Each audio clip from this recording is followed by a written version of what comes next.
Assalamualaikum warahmatullahi wabarakatuh.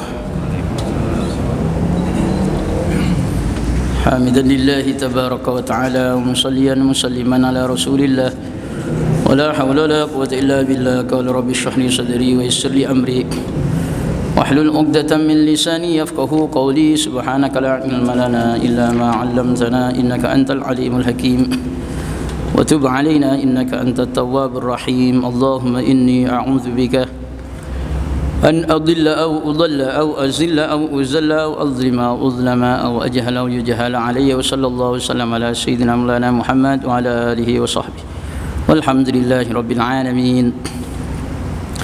بسم الله الرحمن الرحيم. ولتكن منكم أمة يدعون إلى الخير ويأمرون بالمعروف وينهون عن المنكر وأولئك هم المفلحون.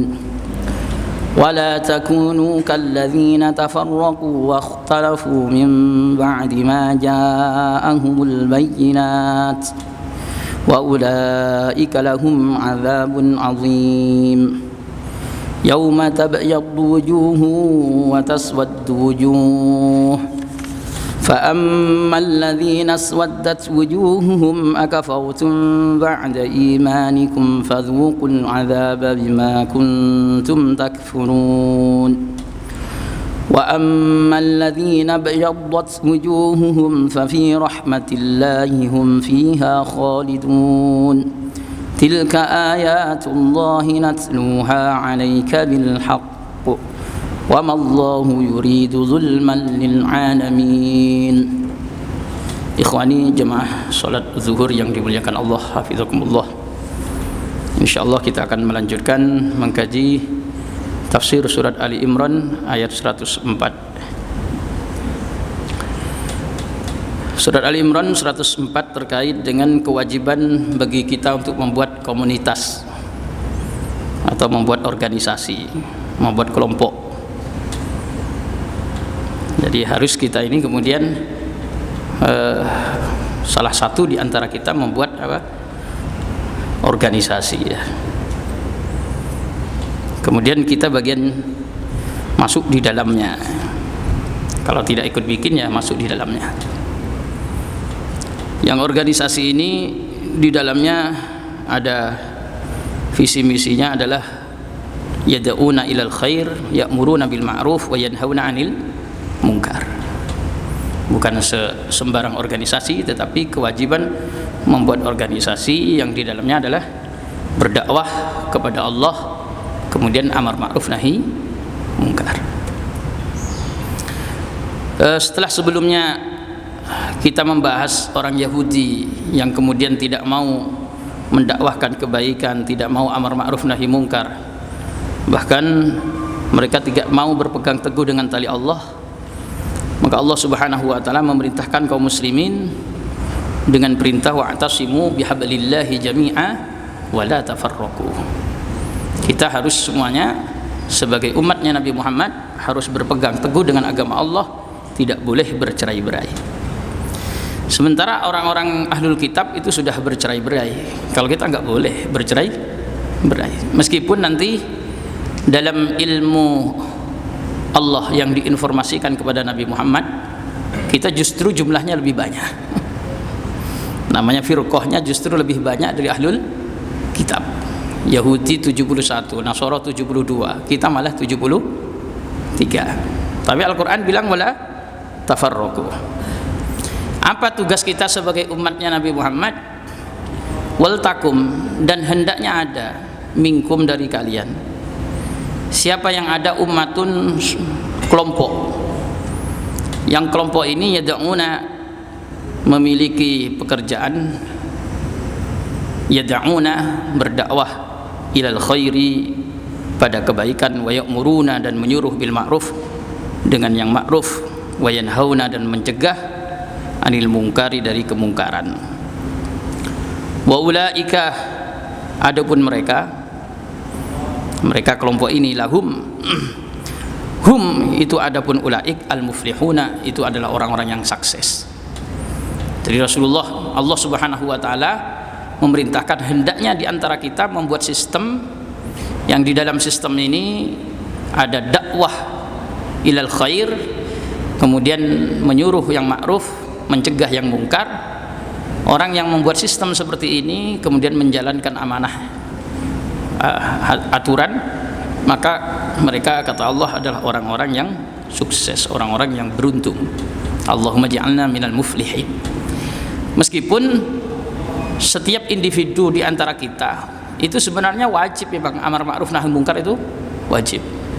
Tapi ada kewajiban lain yang sifatnya adalah wajib kifayah. Kalau setiap individu kita untuk amar ma'ruf nahi mungkar itu fardhu ain.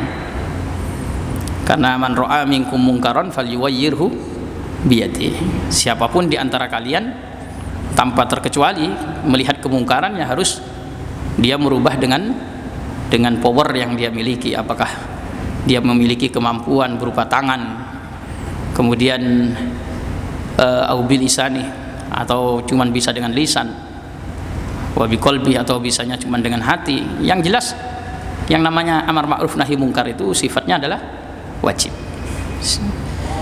Tapi kemudian amar ma'ruf nahi mungkar ini dibentuk di dalam sebuah sistem, dibuat organisasi, itu sifatnya fardu kifayah. Karena Allah menggunakan bahasa wal takum, hendaknya, minkum, di antara kalian, ummatun, harus ada sekelompok umat.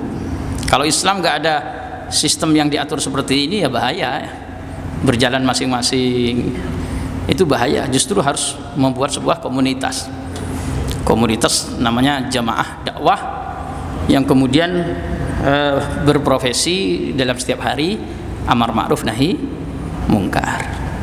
Amar ma'ruf ini apapun yang dianggap baik oleh syariat itu harus dilakukan, ya, termasuk diantaranya di dalamnya ada pendidikan namanya al-ma'ruf. Al-ma'ruf itu setiap sesuatu yang dianggap baik oleh syariat dan oleh akal manusia yang normal itu menganggap hal itu baik, namanya ma'ruf. Ma'ruf itu begitu. Menurut syariat baik, menurut orang yang normal akalnya, ya perkara itu baik. Makanya mengadakan pendidikan itu juga termasuk baik. Syariat, dari kacamata syariat baik, menurut kita juga baik. Meskipun membuat pendidikan dengan sistem formal, ya, kemudian membuat lembaga-lembaga formal, sekolah, madrasah, itu tidak ada kalau berbicara di masa lalu. Di masa lalu nggak pernah ada. Kemudian ada sekolah pakai jenjang-jenjang gitu juga tidak pernah ada. Tetapi itu ma'ruf apa enggak? Ma'ruf. Kalau begitu, membuat lembaga-lembaga pendidikan itu harus digalakkan, karena memang Allah menyebut apa? Wal takum minkum ummatun yad'una ilal khair wa ya'muruna bil ma'ruf wa yanhauna 'anil munkar, dan mencegah dari kemungkaran. Mencegah kemungkaran termasuk membuat tempat-tempat yang mengandung kemaksiatan.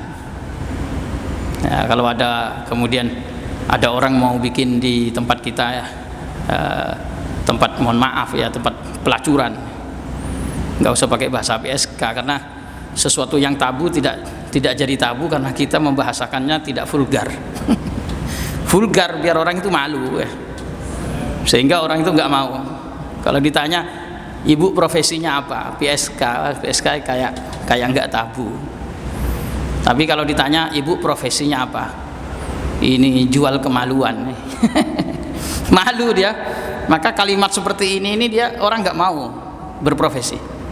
Maka kalau tabu itu memang harus disebutkan. Kalau itu barang itu tabu, biar orang itu apa? Malu. Dibikin pola bahasa sebaik mungkin, akhirnya apa? Orang nggak malu, kemudian menjajakan dirinya itu nggak malu, karena kita bahasanya diperhalus.